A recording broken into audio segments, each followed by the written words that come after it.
Davido ti ṣe àtìlẹ́yìn fún Peruzzi láti pe aṣàmúlò ìtàkùn Twitter kan lẹ́jọ́. Ó dàbí ẹni pé gbajúgbajà ìràwọ̀ olórin tàkasúfèé kan, Dáfídì Adélékè tí ìnagijẹ rẹ̀ ń jẹ́ Davido, ti ṣe àtìlẹ́yìn fún olórin Peruzzi láti gbé ìgbésẹ̀ òfin tó lòdì sí àtẹ̀jáde kan tí aṣàmúlò ìtàkùn Twitter kan kọ lórí rẹ̀.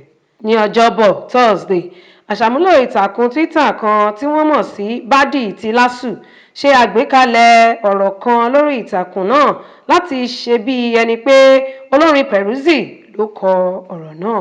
Àtẹ̀jíṣẹ́ náà sọ pé Davido kò ní ìbáṣepọ̀ mọ́ pẹ̀lú Peruzzi.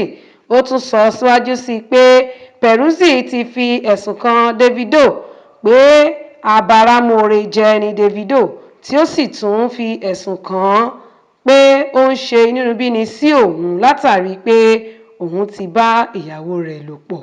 Lórí ìtàkùn Twitter yìí ló ti ṣàfihàn àwòrán àtẹ̀jíṣẹ́ èké náà tí ó sì ṣe bí ẹni pé Peruzzi ló sọ ọ̀rọ̀ yìí.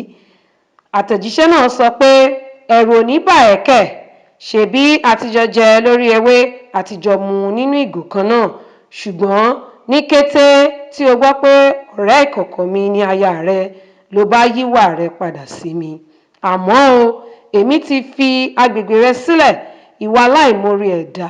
Bí èmi kò bá ṣe àtìlẹ́yìn kíkọ àwọn orin rẹ sílẹ̀ fún ọ, báwo ni ìwọ ìbá ṣe di ìràwọ̀ ńlá tìwọ dì lóde òní?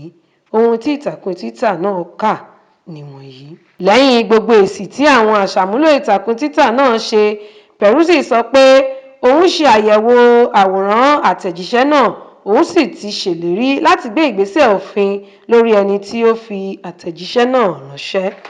Ìròyìn náà sọ síwájú sí i pé lẹ́yìn gbogbo ìdúkòokò, aṣàmúlò ìtàkùn Twitter náà tọrọ àforíjì lọ́wọ́ akọrin Davido àti Peruzzi.